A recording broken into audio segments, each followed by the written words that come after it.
So for this week's topic, I wanted to talk about something I'm calling the difference between your cerebral ability and your instinctual ability.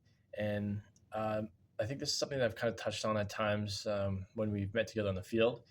And it's something that I'm developing as a part of my own coaching philosophy. And it's essentially, it just comes down to, um, as a coach, how do I want to prepare a quarterback to be able to play?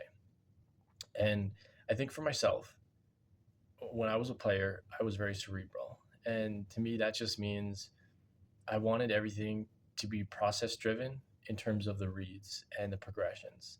And I wanted everything to make sense. And I wanted there to be an answer to every scenario.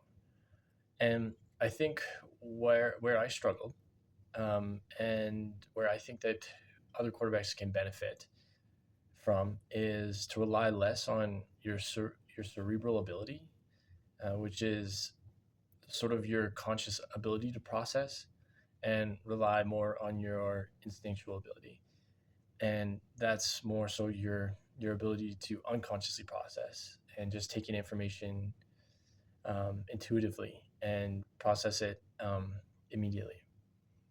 And so I'm trying to find a balance between these two methods of preparation.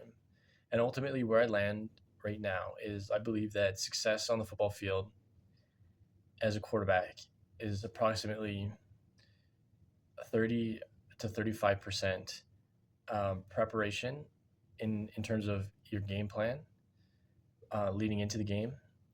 And then I would say 65 to 70% is your ability to react and just make plays on the fly.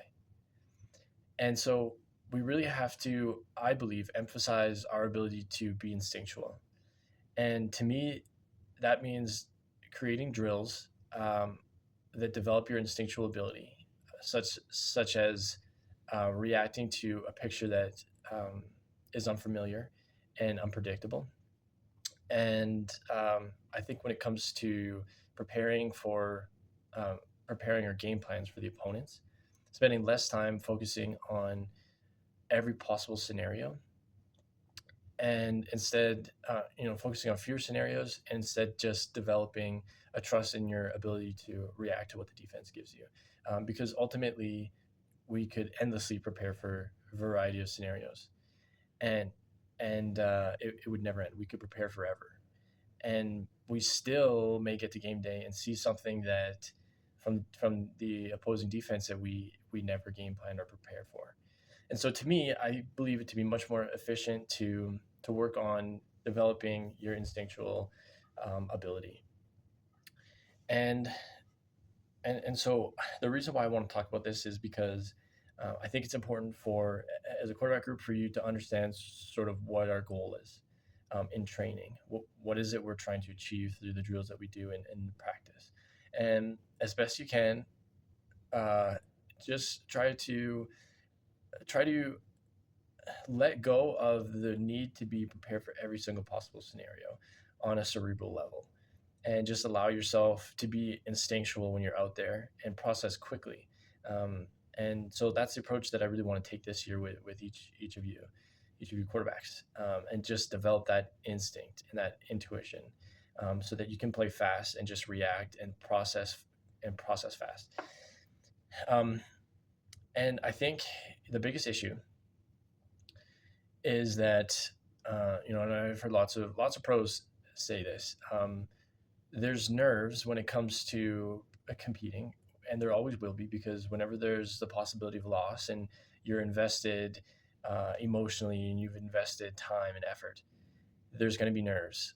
And for a lot of guys, the only way they know how to deal with the nerves is to prepare.